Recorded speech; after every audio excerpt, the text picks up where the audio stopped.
Es Puro Marketing, el podcast de Puro Marketing con Santiago Hernández.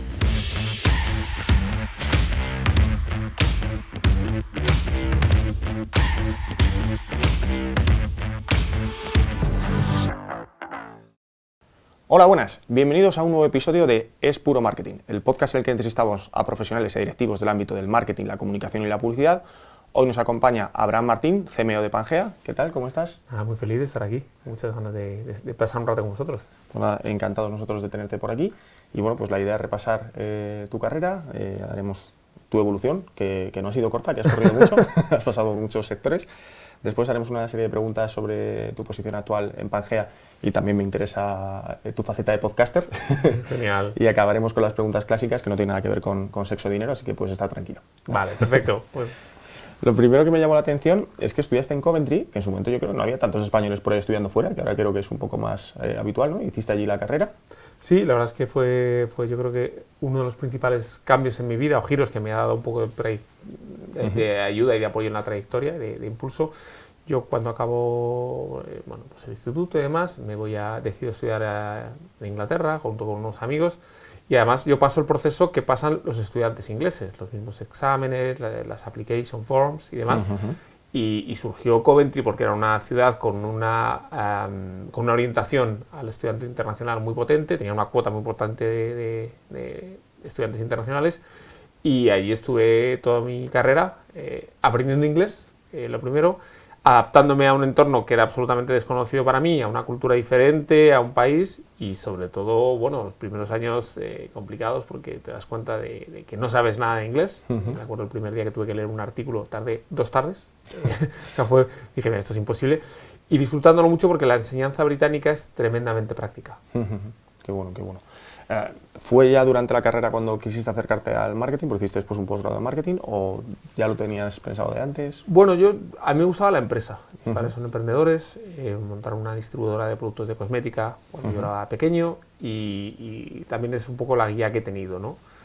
Cuando yo me voy a Inglaterra, yo hice business, la particularidad que tiene la enseñanza inglesa es que tú tienes unas asignaturas troncales, parte de estrategia, alguna de recursos humanos, alguna de marketing, y luego, sobre todo, tienes un ámbito tremendo y un abanico tremendo de optativas. De una forma, yo creo que fue bastante natural.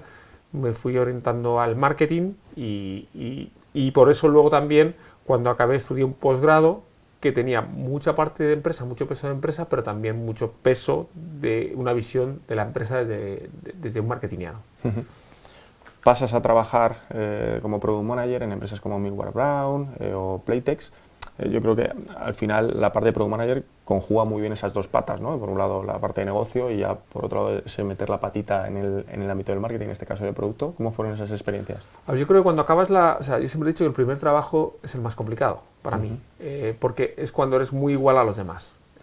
Apenas tienes tiempo para diferenciarte, ¿no? Entonces yo creo que vas dando saltos. Yo hice una serie de trabajos en Millward Brown mientras estudiaba, la parte de estudios de mercado, sobre todo porque necesitaban gente que hablara castellano. Y luego en España pues tuve un par de experiencias como Product Manager que me fueron dando un poco el bagaje, simplemente para mí fue confirmar que el mundo del marketing y la comunicación era lo mío, ¿no? Y luego estar seguro de que me quería dirigir por ahí. Has tenido una carrera muy rica, has pasado por muchos sectores. Uno que me llama mucho la atención es vender felicidad, ¿no? Porque pasaste a trabajar para Toys R Us, además que lo hiciste cosas muy chulas, ¿no? Con acuerdos con Disney, con Warner, misiones comerciales a China, que eso será ir a otro planeta, ¿no? Sí, la verdad es que mi primer trabajo ya un poquito más estable fue Toys R Us, y es un trabajo que en su momento me enamoró por varias razones, ¿no? Primero porque a mí el retail me gusta mucho y en mi carrera he estado en diferentes sectores muy unidos al retail. Segundo, porque el sector juguete es tremendamente divertido. A mí cuando me preguntan cómo era trabajar en Toys R Us, yo siempre les digo que si han visto la película Big, de Tom Hanks, en la que tú te dedicabas a seleccionar los juguetes que iban a funcionar, ¿no? Y un poco a eso me dedicaba yo. Yo me dedicaba a seleccionar el surtido de juguetes, mis categorías, llevaba la parte de niños, una parte de marca propia y peluches. Y entonces, una de mis principales labores era primero seleccionar el portfolio de producto, el surtido, y luego pues hacer que se vendiera, ¿no? Con mis herramientas de marketing, con el pricing, con la parte de comunicación, de promoción, etcétera.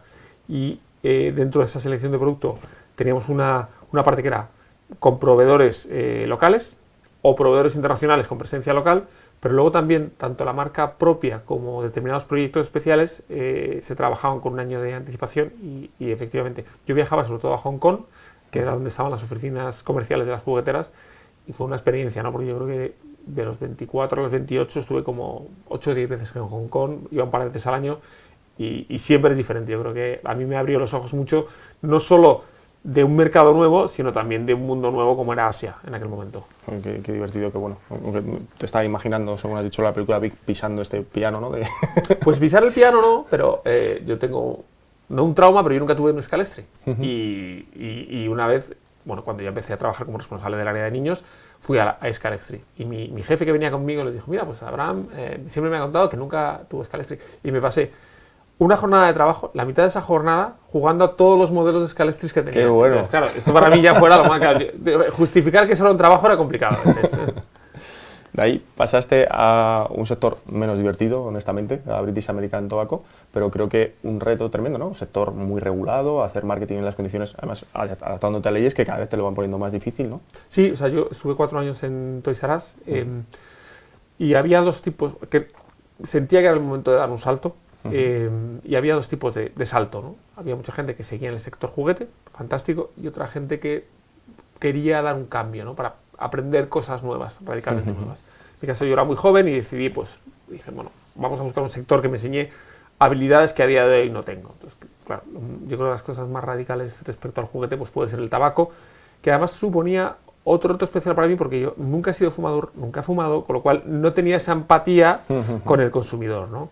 Era un sector tremendamente regulado y a mí me gustaba, lo que me trajo es que había muy pocas oportunidades de hacer cosas, principalmente en los puntos de venta, y tenías que medirlas muy bien, ¿no? Porque los presupuestos eran muy limitados porque la rentabilidad del tabaco es muy pequeña. Entonces, pasé allí como 2 años lanzando una marca que se llama Pall Mall, que digamos que fue bastante exitoso el lanzamiento y luego el periodo posterior, pero claro, al final lo que te pasaba es que como a la ley del tabaco famosa se fueron añadiendo regulaciones nuevas, cosas que tú podías hacer o campañas que podías hacer, 3 meses después no podías, ¿no? Entonces llega un momento ya que el embudo era tan estrecho que el negocio del tabaco se convirtió más en un negocio de trade, de distribución, de tener más puntos de venta y más máquinas en los orecas que de pura comunicación y creación de marca. Pero, o sea, menos divertido también es marketing, desde luego, al final la distribución a mí me parece que es un reto bestial. Lo vemos ahora con el caso de Fuze Tea, como se ha comido Coca-Cola a Nestlé, con perdón, ¿no? Teniendo el producto y al final se ve que la distribución es lo que... Absolutamente, o sea, totalmente, es verdad. Tremendo. De ahí de nuevo pasas a una empresa de las más icónicas del marketing que hay, que es McDonald's, ¿no? Sí. ¿Cómo es por dentro? Cuéntanos. Bueno, pues la verdad es que cuando yo fui a hacer mi primera entrevista en McDonald's, me imaginaba como entrar en Disneylandia, ¿no? O sea, como, bueno, aquí va a haber, no sé, cadenas de hamburguesas corriendo por los pasillos. Y McDonald's, ahora obviamente ha evolucionado mucho, pero es una empresa que era muy consciente de su impacto. Era tremendamente exigente y tremendamente rápida, ¿no? Yo cuando bueno, pues ya comienzo a trabajar en McDonald's, lo primero que me dijeron fue, mira, aquí hay un claim, ¿no? Por hablarlo de marketing, que es fast food, fast life. Entonces, esto significaba que McDonald's hacía muchas cosas. Yo entré para llevar todo el área de adultos. Los productos de adultos es todo el portfolio de productos, toda la oferta de productos McDonald's menos Happy Meal, ¿vale? Y la parte digital, que en aquel momento McDonald's estaba empezando en el mundo digital. Entonces, por la parte de producto de adultos, vivíamos en una constante aceleración en la que cada mes y medio lanzábamos una novedad o una campaña. Entonces, las novedades de producto, que esto es una pregunta que me hacen mucho, es ¿cómo se lanza una receta nueva en McDonald's? Bueno, pues marketing tenía un grupo de trabajo, que era el grupo de desarrollo de nuevos productos, en el que marketing daba un brief conceptual. Mira, queremos lanzar una hamburguesa posicionada en los adultos, bueno, pues la parte de saciedad, que sea muy sabrosa, que tenga. Entonces, empezábamos desde cero, teníamos todos los viernes una reunión que empezábamos a probar producto por separado. Esto es decir, probábamos panes, probábamos carnes, probábamos salsas, probábamos condimentos y luego se juntaba. Y entonces, estas pruebas de producto eran 2 o 3 horas de prueba de producto y a veces acababas hasta con ardor de estómago, ¿no? Porque era súper potente. Y luego eso se validaba con consumidores que ya te hacían el ajuste, ¿no? El fine tune es, le falta jugosidad, me falta salsa, me parece que es pequeña, me parece que es grande. Entonces, y en paralelo construíamos la campaña de comunicación, ¿no? Entonces estábamos constantemente, y esto se extrapolaba a hamburguesas, a hacer pruebas de McFlurries o de sites, ¿no? Entonces fue una época que era muy divertida porque constantemente estabas metido en una vorágine tremenda y además con el impacto tremendo que tiene McDonald's, ¿no? Y luego por la parte de digital, que fue mi primera experiencia digital y fue una de estas casualidades que te da la vida, que es, oye, mira, queremos desarrollar el entorno digital, no tenemos más headcounts, lidéralo tú, ¿no? Entonces, tuve una parte de suerte, porque lo primero que hicieron fue formarme, ¿no? Entonces me llevaron a diferentes cursos por el mundo, con gente muy potente, a enseñarme un poco, pues, las bases, los fundamentos de digital, para ayudar a la transformación de la compañía, que tenía una web obsoleta. Construimos una app que empezó siendo de geo, luego transaccional, luego couponing y luego ya se conectó con los deliveries, ¿no? Entonces fue una experiencia que yo creo que como marketingiano, el tener la suerte de trabajar en una empresa como McDonald's o similar, pues te cambia, ¿no? La mentalidad y ves todo el abanico de posibilidades que tienes, también con la presión que tienes, porque cualquier cosa que haces, buena o mala, el impacto es total. Claro, es tremendo, es tremendo. Hay dos cosillas ahí que me llaman la atención de lo que decías. Una es en relación a esas nuevas recetas, el poder y la importancia de las operaciones y la estandarización, ¿no? De que en cualquier McDonald's sepa igual, y me consta lo de los libros, ¿no? De pues tengo que llevar 2 trozos de pepinillo, 2 tal. Sí. Y ese fast life también en la manera de montar la propia... Bueno, aquí es que hay una parte, que no sé si mucha gente sabe, que es cuando tú tienes tu plan de marketing y tienes las recetas que quieres desarrollar el año que viene. O sea, obviamente no te levantas un día por la mañana y dices, quiero hacer una hamburguesa basada en los sabores locales de España, sino que eso ya lo tienes en tu plan de marketing y lo vas activando en función de los meses antes versus la fecha de lanzamiento. Todas estas recetas o este tipo de recetas se validan en Chicago. En Chicago tiene, imagínate, una nave en la que hay empleados que simulan ser, la gente que está teniendo un restaurante, otros empleados simulan ser clientes y otros empleados simulan ser clientes por la parte del Macauto, ¿no? Vale. Entonces, lo que van jugando es introducir diferentes recetas unidas al portfolio actual con diferentes niveles de intensidad de demanda del servicio. Y pues mira, X órdenes por hora, esta tipología, hasta que el sistema se rompe. Entonces, ellos ven dónde se rompe, ¿no? Y son tan exactos que yo siempre pongo el mismo ejemplo. Tú en McDonald's puedes tener 4 squeeze bottles con salsas. No puedes tener 5 porque el espacio es para 4. Y no podrías tener 5 aunque hubiera mesa para tener 5 porque entonces entorpecerías la parte de preparación, ¿no? O dentro del restaurante la gente nunca se cruza. O sea, en las cocinas no hay cruces, la gente se mueve en paralelo. Entonces es como una pequeña danza. Obviamente esto con ensayo, porque yo mi primera semana de McDonald's me metieron en un restaurante y claro, cada puesto que me daban pues era el absoluto caos. ¿No sabías bailar? No, yo era como Buster Keaton, o sea, era un desastre absoluto, pero es verdad que es una empresa que funciona con una finura, o sea, yo creo que en la película, ¿no? De Founders se ve como las operaciones es la clave y McDonald's es una empresa de marca y de marketing en la que las operaciones tienen el rol principal para asegurar que hay una consistencia, ¿no? De hecho, uno de los elementos claves es que tiene una hamburguesa que es absolutamente igual en todos los países del mundo. Tiene hasta un índice económico, ¿no? Como es el Big Mac. Y luego la otra parte que me sorprende es el poder que tiene, o sea, ¿a qué llamamos digital dentro del restaurante, ¿no? Porque también la parte de Totems me consta que en algunos sitios forma parte del e-commerce, ¿no?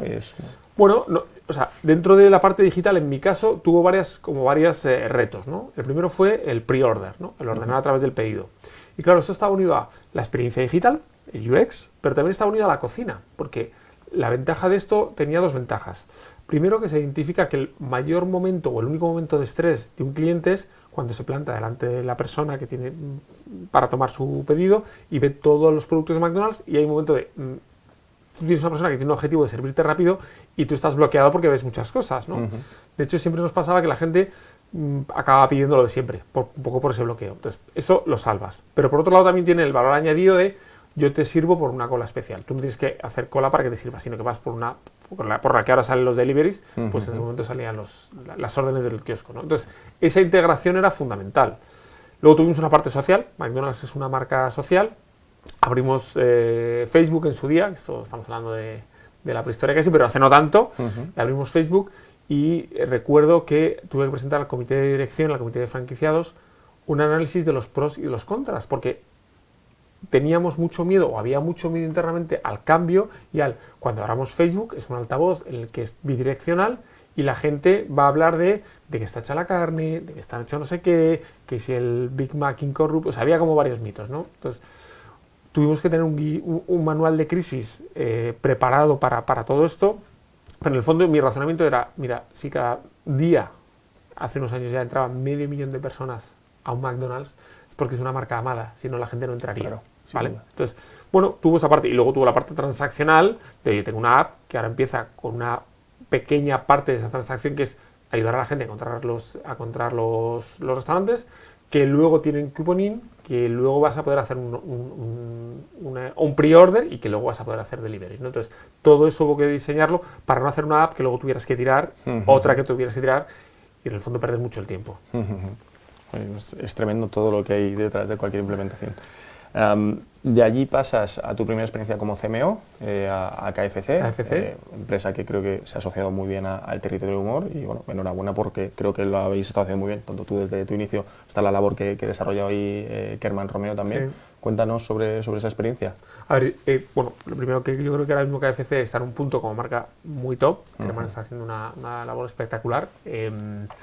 Y su CEO, ¿no? Su CEO en España, Joao, que es de mi época y seguimos siendo muy amigos. O sea, cuando yo entro en KFC está un paso más atrás. KFC se encuentra en un punto en el que los restaurantes están mal cuidados, la marca matriz ha decidido desinvertir, con lo cual no había un plan de expansión, no había un plan de marca, los franquiciados estaban un poco perdidos en el sentido de, oye, de tener recursos y tener apoyo.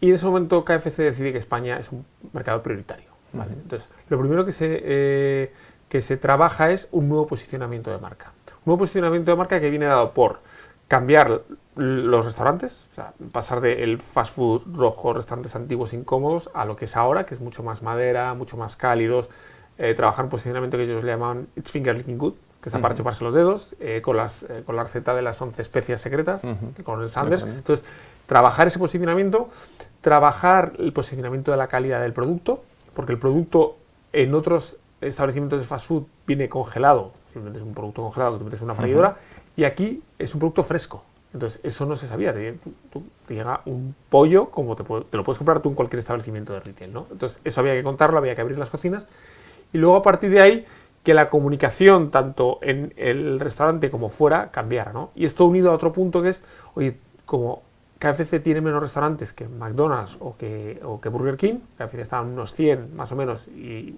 los otros estaban en 500, tenemos que utilizar el delivery como un elemento de convenience para poder llegar tener la misma cobertura, ¿no? Entonces se lanzó la plataforma de delivery en un espacio de tiempo muy corto, asumiendo muchos riesgos.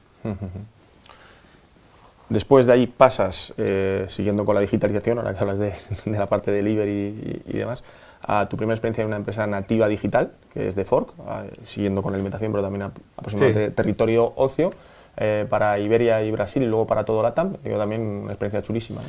Sí, o sea, yo al final, me planteo cambiar el mundo fast food, porque al final ya no era solo la experiencia de KFC, sino era KFC más McDonald's, estaba más de 6 años y me apetecía otro tipo de dinámicas y me gustó mucho de la parte de Fork, el tenedor, cuando yo entré, primero, el propósito, o sea, al final lo que buscaban ellos era digitalizar el mundo de la hostelería y no solo digitalizar las operaciones, porque el tenedor nace como una plataforma B2B, como un SaaS B2B para gestionar las reservas del restaurante, sino también cambiar un hábito que es, oye, yo voy a dejar de llamar por teléfono y voy a empezar a reservar por una app, que ahora es muy obvio, pero hace 2017 cuando yo entré no lo era tanto, ¿no? Entonces, la misión me gustaba, la visión me gustaba, la cultura me encantó, es una cultura mucho más rápida, ¿no? Al final, yo les decía, somos más pequeños, tenemos que ser más rápidos y más eficientes, porque si no, no compites, ¿no? Con otras compañías. Y luego tuve una conexión muy especial que mantengo a día de hoy con uno de los 4 fundadores del tenedor, que encima estaba en España, que es Marcos Alves, que él, siendo un emprendedor, y no viniendo del mundo del marketing, él tiene un perfil mucho más comercial, siempre ha tenido mucho respeto por el marketing, ¿no? Desde el entender el valor que puede añadir el marketing y desde el retarlo, ¿no? Porque, entonces, para mí fue muy divertido porque yo tenía la pata de marketing B2B para captar restaurantes y decirle a un restaurante, mira, ¿qué ventajas tienes? Por un lado, te voy a digitalizar las operaciones, no vas a tener un libro papel que vas a tachar y poner y escribir por encima y esto es un caos. Y dos, te voy a tener clientes, porque tú de repente pasas de tener tu logotipo en la fachada o un anuncio en clasificados a un espectro de 1 millón de personas que te llevan en el bolsillo, ¿no? Entonces, si tú cuidas bien tu perfil, tus fotos, las reviews, etcétera, se te abre un mundo de clientes incrementales, sobre todo en momentos que realmente tú no tienes ese negocio, ¿no? Y la segunda parte bonita fue que empezamos a trabajar en diferentes mercados, empezamos con Iberia, luego pasamos a Brasil, luego todo LATAM, en el que la situación del mercado y la marca era diferente y las problemáticas eran diferentes, ¿no? Entonces, por ejemplo, en Brasil nosotros llegamos con nuestro mismo paradigma, pero en Brasil su reto no era, o sea, a la gente no le gusta reservar. En Brasil lo que le gusta a la gente es hacer cola y parte del encanto es que te apuntan en una cola digital y la gente sigue haciendo la cola en la calle tomando caipiriñas. Entonces tuvimos que hacer un desarrollo dentro de Fork para que previo a la reserva pudieras hacer cola. Y eso lo fuimos adaptando, ¿no? Yo creo que fue un momento muy bonito de hipercrecimiento en un entorno que estaba explotando.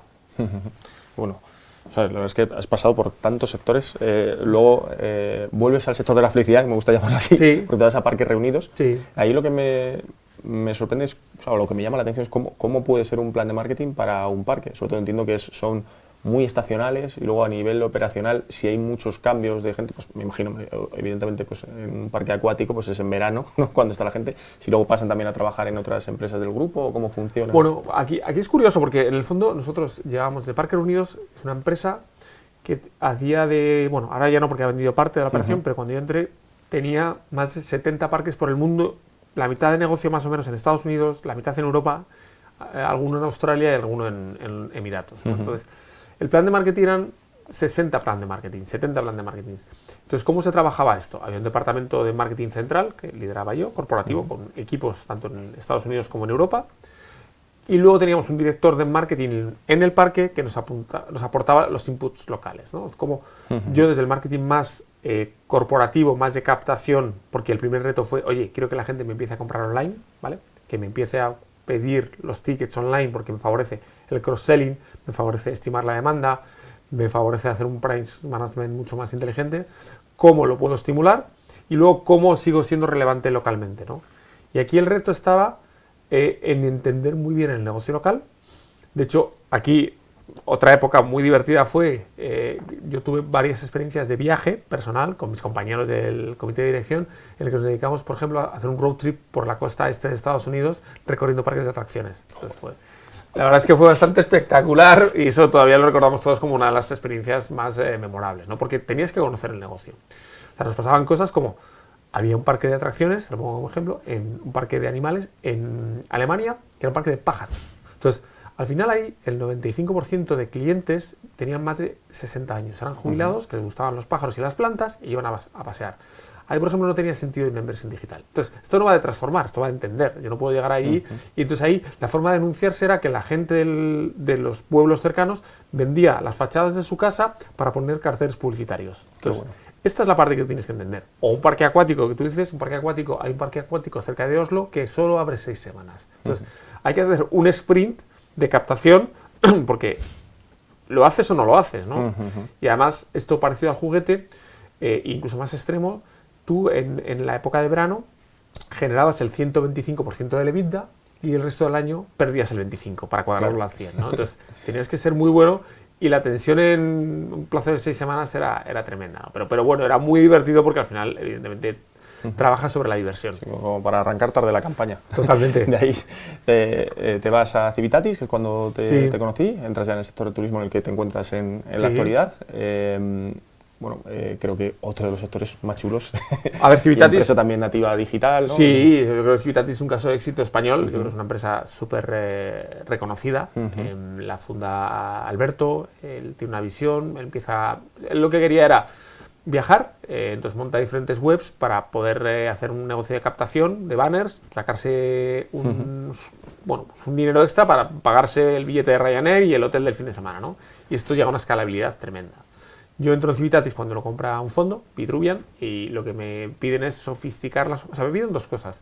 Sofisticar las operaciones de marketing y el análisis para entender muy bien el dato y luego priorizar, ¿no? Digamos que Civitatis, cuando yo entro, estaba disparando a todos los países, es decir, yo intento vender los tours en todos los países, y el trabajo que yo hago es decir, oye, esto va a entender muy bien el potencial, ¿no? Entonces hacemos un análisis y es, ¿cuáles son los diferentes tiers por potencial de países? Pues tenemos el tier 1, que puede estar España, que es nuestro mercado que supone el 50% del beneficio, y donde pueda estar otro país como México, que tiene un potencial brutal. Luego, tier 2, tier 3 y tier 4 con otros países. Y eso lo que marcaba era, ¿qué inversión voy a destinar? ¿Qué recursos necesito dedicar? ¿Y qué puedo esperar a nivel de KPIs y retorno de inversión, ¿no? Entonces, a partir de ahí, lo que nos marca es una hoja de ruta en el que, obviamente, yo siempre les digo a los equipos, digo, mira, guárdate el plan de marketing con la V0 y en diciembre mira a ver qué VN lleva. Definitiva, ¿no? V porque, 500. porque los planes de marketing están sobre todo para no cumplirlos. Eso es. Y bueno, pues si vamos obviamente modulando, pero sí que nos marcó una hoja de ruta de decir, mira, es que a lo mejor no tenemos que hacer campañas en Perú o no tenemos que hacer campañas en Francia porque nos sale el coste de captación muy caro, ¿no? Entonces, ahí es una experiencia muy intensa porque realmente conseguimos abrir 6-7 países en un espacio de menos de 12 meses, construyendo los equipos, construyendo una cultura diferente, trabajando muy bien la focalización y luego, evidentemente, cuando trabajas con un fondo de inversión, es gente que, yo siempre lo digo, al final los fondos de inversión pretenden que tú logres en 3 años lo que en una etapa normal se lograría en 10, con lo cual tienes que hacer un por 3 en todo, ¿no? Y son tremendamente demandantes, o sea, tú vas a un consejo y cuando vas a un board, pues te hacen mucho pushback y tienes que ir muy preparado y muy conocedor del mínimo detalle, porque cada persona del board es especialista en una línea de lo que tú presentas, con lo cual ahí tienes que manejar, ¿no? Y fue una etapa que yo recuerdo con mucho cariño porque me enseñó mucho y reforzó mucho más la parte del conocimiento de captación digital. Repasando un poco toda la carrera, todo lo que nos has estado contando hasta el momento, veo que hay 2 puntos en común a lo largo de toda ella y es la necesidad de eficiencia, ¿no? Que eso lo has hecho en bastantes aspectos, y por otro lado la velocidad, ¿no? La carrera de la rata de tenemos que ser más rápidos que los demás, tenemos que ser oportunos, tenemos que ir al momento. Sí, fíjate, en mi carrera, digamos que he conjugado varios valores, ¿no? Varias formas de actuar, que me han servido, por un lado, para dar valor en el corto plazo a las empresas en las que he estado, y por otro lado también me he metido en alguna aventura como advisor para intentar acelerar, ¿no? Como advisor en marketing para empresas, startups y scale-ups que les apetece acelerar. ¿Y por qué? Porque yo trabajo bajo unas premisas que para mí son claras, que a veces me funcionarán y otras veces no, pero es primero el foco. Oye, mira, al final hay un 20% de cosas que haces que te traen el 80% del impacto, ¿no? O sea, el Pareto, claro, y es verdad, o sea, creo que el éxito de las empresas está en dejar de hacer más que en hacer, porque sobre todo cuando tú eres una startup, una scale-up, intentas pegarle a todo, ¿no? Y hacer renuncias de cosas divertidas a veces te cuesta, ¿no? Y luego, o sea, si no eres un monstruo, tú tienes que ser más rápido, porque si no te van a ganar, ¿no? Yo creo que si miras las empresas que más han crecido en los últimos años, son empresas, primero, que han tenido una gran idea, porque esto es la base, pero también que han sido muy rápidas en implementar, en equivocarse y en acertar. Y esa es la clave, ¿no? Yo creo que es un poco lo que siempre he tratado de transmitir, y equivócate, pero rápido y barato, si es posible. Antes de pasar a tu posición actual como CMO de Pangea, fuiste a Londres, ¿no? Para trabajar para Black Sheep Coffee, como interim CMO. ¿Cómo es eso? Pues ya habías trabajado fuera, lógicamente, pero ¿cómo es presentarte en los headquarters de una compañía? Bueno, eso fue un poco... Yo creo que en la vida hay que tener ciertos momentos en los que hay que tomar decisiones mitad con la cabeza y mitad con el corazón, ¿no? Entonces, porque al final es lo que te llevas también. Yo había estudiado mi carrera en Inglaterra, había trabajado el último año en Milward Brown, pero más medio part-time, también para disfrutar de sacarme un extra y poder viajar. Y de repente, a través de un contacto, me surge una oportunidad en una empresa como Black Sheep Coffee, que Black Sheep Coffee ahora mismo es la quinta cadena de cafeterías de retail coffee en el Reino Unido. Está por detrás de Starbucks, Nero, Costa y poco más, ¿vale? Como cafeterías total y Pret, puede ser.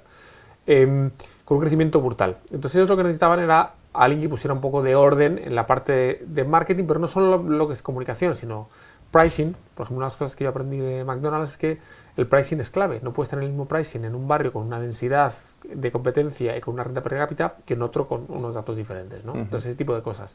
O en cómo trabajar el portfolio de productos. Esta gente era muy buena en café, pero no vendía bebidas frías, y para la gente de generación Z que toma menos café, las bebidas frías les atraen mucho más, ¿no? O algo que se ha puesto muy de moda, como las bebidas funcionales, ¿no? Bebidas que, oye, te tomas esto, que tiene un extracto de tal, y que te da determinada energía. Entonces, yo me voy allí con el objetivo de, oye, mira, también carrera de la rata, ¿no? O también un poco paracaidista. Yo me comprometo a estar con vosotros una temporada en la que vamos a intentar poner un poco de orden. Vamos a intentar acelerar el crecimiento y la apertura de nuevos locales y que el impacto de la apertura sea mayor, con un plan de local store marketing. Vamos a intentar lanzar nuevas categorías, fichamos gente para New Product Development y vamos a intentar ser más rentables, ¿no? O sea, trabajar mucho el pricing, es decir, oye, pues con pequeños matices. Al final, nosotros no cobramos el suplemento por leches vegetales y otras compañías sí. A lo mejor hay una oportunidad. Testemos, ¿no? Empecemos a hacer A/B testing. Y tengamos un pool de influencers que nos sirvan como altavoz porque tenemos muy poco presupuesto de marketing. Entonces, ¿cuál es lo bueno de trabajar en Londres? Pues que Londres yo creo que es la meca de muchas cosas, ¿no? Es una experiencia muy divertida, es muy intensa, aprendes lo tremendamente pragmáticos que son los anglosajones. O sea, a mí al principio me chocaba, ¿no? Porque yo me sentaba con alguien y le decía, mira, necesito que me eches una mano con esto, o que me ayudes, o que me pases este reporte. Y si ellos están hasta arriba de trabajo, con su horario marcado, porque allí se respeta máximamente, te dicen que no. Mira, no te lo voy a hacer. Pero porque al principio pensaba, digo, a este tío le caigo mal. No, te lo dicen desde el absoluto pragmatismo y no es personal. O sea, no se lo toman personales. No, esto no te lo voy a hacer. O si te lo hago, te lo voy a hacer dentro de 3 semanas. Y es un tema que además no hay conflicto. Sí, sí. A un latino eso le vuela a la cabeza, porque tú dirías, estoy hasta arriba, déjame verlo. Lo acabarías haciéndolo, pero supondría un conflicto, ¿no? Luego la parte de la creatividad, para bien y para mal, yo creo que tienen diferentes avenidas creativas, y es muy interesante trabajar con agencias que han hecho campañas. Conocí una agencia que había hecho una campaña con Uber con Robert De Niro, ¿no? Entonces estás hablando de nivel. Pero también ver lo bueno que hacemos en este país, que creo que es muchísimo, que es toda la capacidad de improvisar en un entorno de incertidumbre, que es un valor que creo que el talento de aquí lo tiene por encima de otros países, y a veces no lo ponemos suficiente sobre la mesa, ¿no? Y luego también desmitificar, y lo digo con todo el cariño, a que otros lo hacen mejor que nosotros. Yo creo que simplemente tienen más dinero, pero el talento español en marketing es absolutamente brutal. Hablando de eso, de talento español, creo que hay una cosa muy buena que tienes, y es que reviertes parte de lo que has ido consiguiendo en el resto de la sociedad, aparte de tu labor pues, ayudando a desarrollar el marketing en algunas de las empresas más punteras del país. Colaboras con escuelas de negocios, universidades, pues, has impartido formación en ISDI, ESIC, en el grupo Cefudima, y precisamente nuestros amigos del grupo Cefudima son aquellos que forman a los makers, esas personas que hacen que las cosas pasen en las empresas. Nos traen la siguiente pregunta, la pregunta Cefudima, que es ¿qué te ha aportado a ti la formación dentro de tu carrera, y cuáles son las competencias que consideras imprescindibles para seguir siendo hoy por hoy relevante? Bueno, fíjate, yo creo que la mejor forma de aprender algo es enseñarlo, porque es la forma en la que te metes, ¿no? Hasta, como dicen los empresas de skin the game, hasta el fondo. Entonces, para mí lo que me ha aportado es aprender. Yo aprendo cada vez que doy una charla, un seminario, una clase, aprendo, porque además lo bueno de los alumnos es que están en una edad en la que te cuestionan todo. Forma parte de su personalidad. Y creo que el punto fuerte que debemos tener en ese sentido es ser muy conscientes, sobre todo, de que no sabemos la gran mayoría de las cosas, ¿no? Entonces, cuando tú tienes esa mentalidad, siempre vas a crecer. Yo me he encontrado perfiles muy buenos, pero sin ese tipo de visión de, oye, creo que lo sé todo, o creo que sé gran parte de lo que hago, y eso al final vas a estar obsoleto, y sobre todo no te vas a autocuestionar. Yo creo que la formación continua, reglada, no reglada, formal o más informal, es absolutamente importante, ¿no? Yo animo a todo el mundo a que constantemente se esté reciclando de la manera que vea más interesante, ¿no? Pero yo creo que las escuelas de negocio hacéis una labor fundamental en ese sentido. Muchas gracias. Pasamos ya a tu etapa actual, llegas a Pangea. ¿Qué te has encontrado? Vuelves a tu querido sector travel. ¿Qué te has encontrado? ¿Qué retos? La verdad es que tengo suerte porque he trabajado en sectores de disfrute, ¿no? He trabajado en juguete, he trabajado en comida, he trabajado en viajes.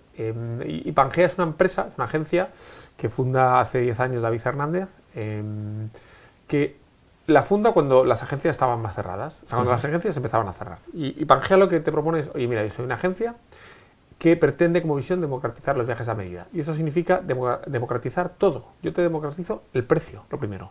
Porque aquí partimos de un lienzo en blanco. Tú dime qué viaje quieres hacer, qué días quieres estar, qué fechas, cuánto es tu presupuesto medio por persona, y un poco si eres más aventurero, más tranquilo, si quieres mezclar una cosa con otra. Y gracias a la tecnología propia, Pangea te lo construye en 1 hora. Te llevas una URL navegable con tu viaje a medida, ¿no? Que sería viaje además absolutamente personalizado. Entonces, esto me encantó, me enamoró. Y luego además con un proyecto de expansión en el que yo entro en Pangea con 4 tiendas propias y una franquicia, y ahora, año y medio después, hay 7 tiendas propias y 23 franquicias, ¿no? Y luego la expansión a México con 2 tiendas y 3 por abrir, Estados Unidos y Portugal. Entonces, en este mundo a mí de empresas muy dinámicas, muy proactivas y muy guerreras y que quieren retar el status quo, como en su momento hizo el tenedor de Fork, creo que mi perfil encaja bien. Confías mucho en el proyecto porque tú mismo eres franquiciado actualmente, ¿no? Sí, la verdad es que me he metido en un lío porque, bueno, al final las cosas vienen, ¿no? Es un mundo que el camino te lleva por donde te lleva. Entonces, yo hablaba con David, con el fundador, que es mi jefe directo, sobre, oye, el caso de éxito de las franquicias de Pangea, ¿no? Que en menos de un año ya han rentabilizado la inversión. Esto se lo conté a 2 amigos, con los que comparto muchas vivencias y muchos años de amistad. Y sin tener experiencia vendiendo viajes, nos hemos lanzado a abrir la franquicia de Pangea a Santander. Obviamente, creo que si algo hemos hecho bien, dentro de todo lo que hemos hecho mal, que es mucho, es encontrar a 3 profesionales del viaje espectaculares y grandes personas, que son las artífices de que, oye, a día de hoy, después de un mes y medio la tienda, bueno, ni eso, la tienda abierta, pues tengamos alta demanda de viajes, ¿no? Y que la gente esté muy contenta. Entonces, me parece toda una aventura bastante espectacular y muy divertida. Hay una cosa que me gusta, que es viajes con alma, y que hablábamos antes fuera de cámaras, es que aquí no hay paquetes. O sea, tú llegas, ¿no? La experiencia vas a tener a un experto, además como súper experto, que te va a ayudar a diseñar el viaje de tus sueños, ¿no? Es que al final, cuando tú vas a un destino, aquí hay una cosa muy importante, que es, si tú vas a Tailandia o a Japón, seguramente tu Japón y mi Japón sean diferentes. Incluso en la misma ciudad, incluso quedándose en el mismo hotel. Porque a ti te gustará pasar más tiempo en una cafetería leyendo para entender, o a mí me gustará visitar más templos, o a ti te gustará disfrutar más de la naturaleza y a mí me gustará irme a la playa. Entonces, cuando te venden un paquete, que es fantástico, y yo creo que hay público para todo, pero a mí lo que me parece es que ya está, o sea, vamos en contra de lo que es el consumidor. Si cada vez intentamos adaptarnos más, y yo lo que te saco es un catálogo, te lo abro por la página 27 y te digo, ¿quieres el Japón de 10 días, de 7, de 12, de 25? ¿Y qué categoría de hoteles? Y te lo doy ya hecho, y encima viajas en un autocar y no hay ningún tipo de personalización. Creo que el viaje y la inversión que se hace en el viaje se merece más cariño que ese. Esa es un poco la visión que compartimos en Pangea. Entiendo que uno de los grandes retos es el precio estratosférico que tiene para hablar clave viajes en Google, ahora también con los LLMs. ¿Cómo hacéis para paliar esto y para que los costes de captación puedan ser? Bueno, nosotros intentamos primero ser muy eficientes en nuestro territorio, en nuestra tipología de viaje. Nosotros nos especializamos en viajes de larga distancia, porque en la corta, para irte un fin de semana a Londres, hay tecnología, hay webs, marketplaces que te solucionan. Pero ahí no aportamos valor. Pero sí que es verdad que para la larga sí intentamos ser muy eficientes en la captación pagada. Y luego un valor que nosotros cada vez le damos más importancia es al asesor de viaje. En 2 sentidos. El asesor de viaje, como hablábamos antes, es una persona que o ha vivido en el país que te va a contar, o ha viajado N veces, y sobre todo siente pasión por ese país, ¿no? Entonces, esto primero, a nivel de tienda, cuando tú ya estás ahí, primero tienes un ratio de conversión de 1 de cada 2 te compra. Con lo cual, es que eso es salvaje, de verdad. Claro, entonces el coste de captación, bueno, pues se minimiza bastante, ¿no?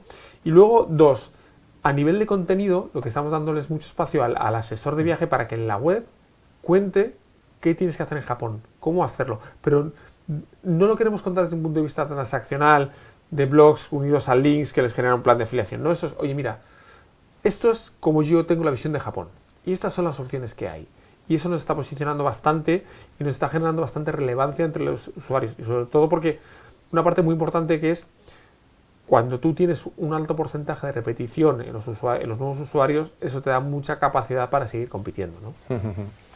Si tuvieras que definir el éxito de vuestras campañas más allá de la venta directa, de un viaje de Pangea, ¿cuál sería el KPI que podrías utilizar? Pues mira, te lo diría de una forma muy sencilla, que en la encuesta postventa más del 70% de clientes nos pone un 10.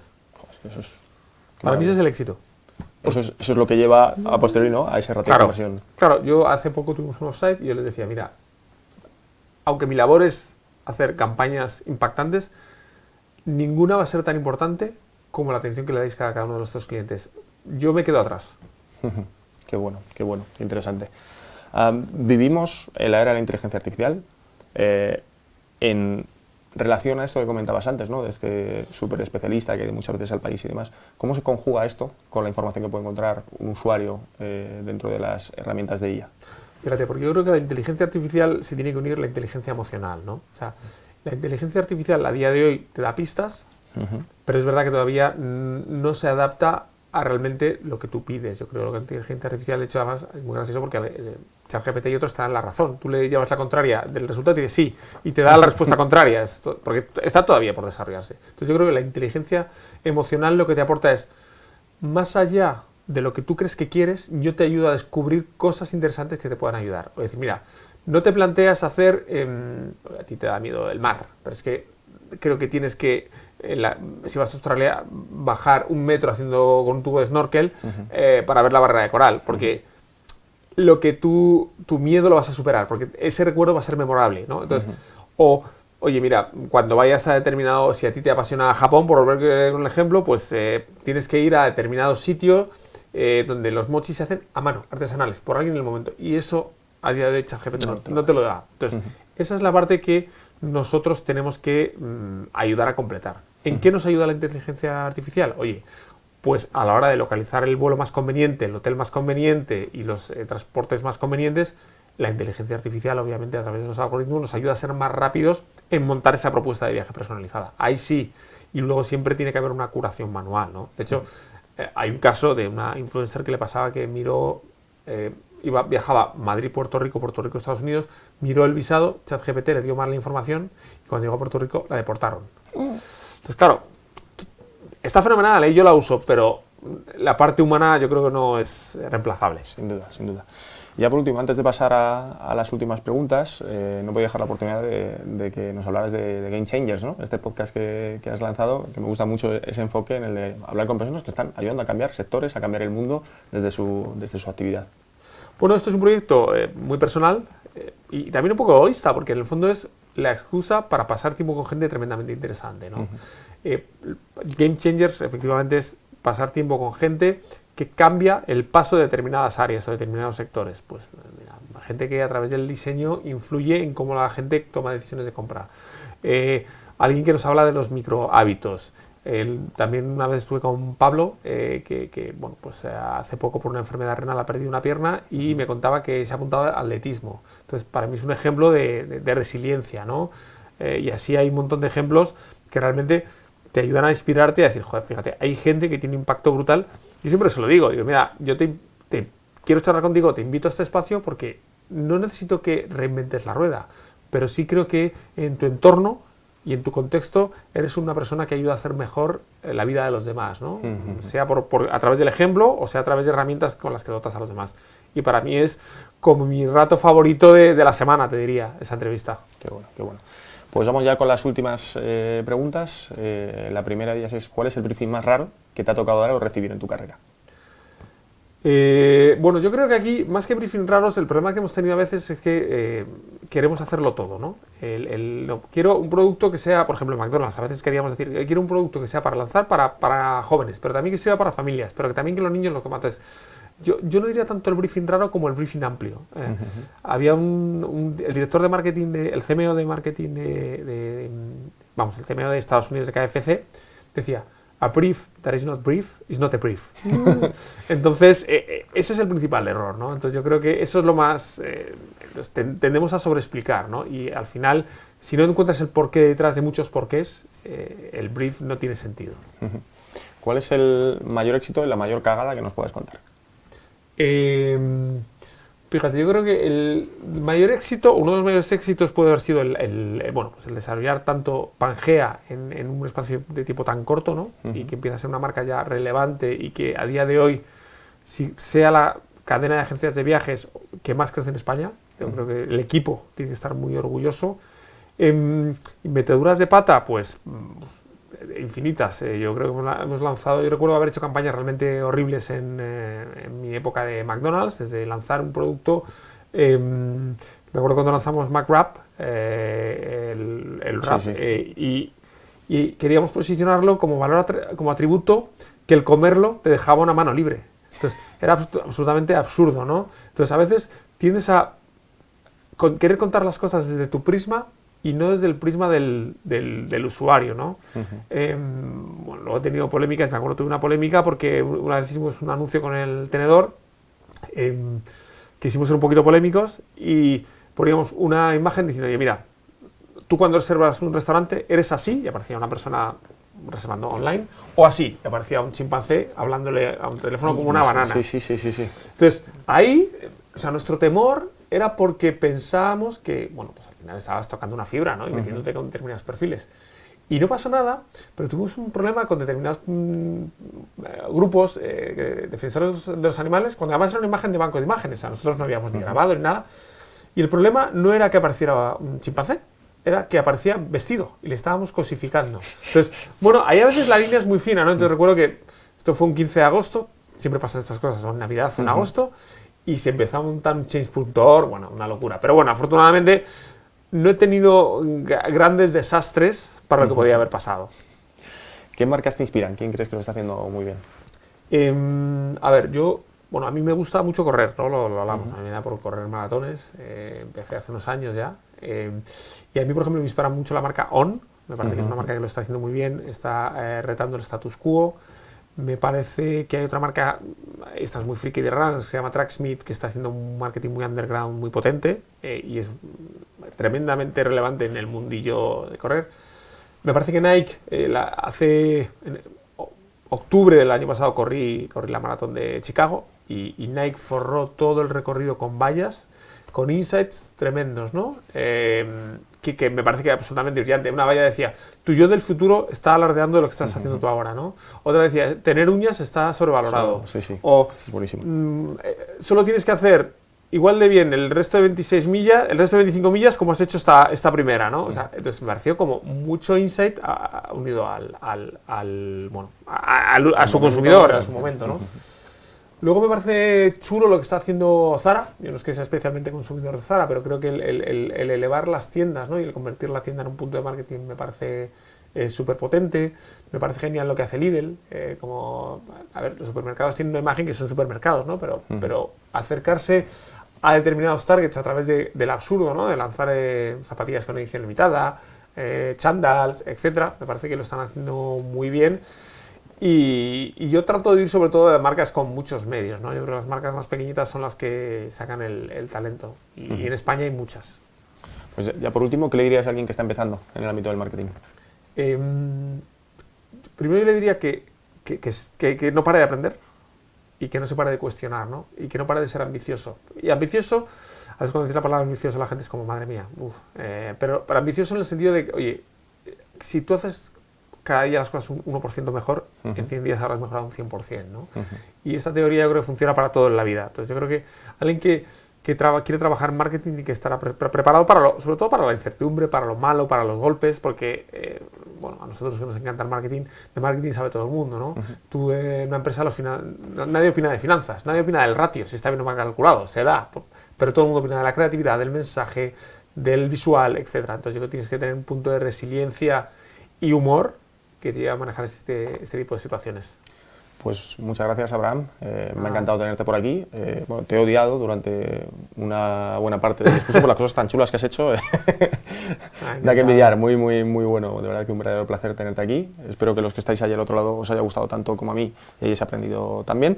Y ya sabéis, si os ha gustado, suscribíos y recomendadnos a vuestros amigos. Y si no os ha gustado, pues recomendadnos a vuestros enemigos, pero recomendadnos. Muchas gracias. Hasta la próxima. Es Puro Marketing, el podcast de Puro Marketing con Santiago Hernández.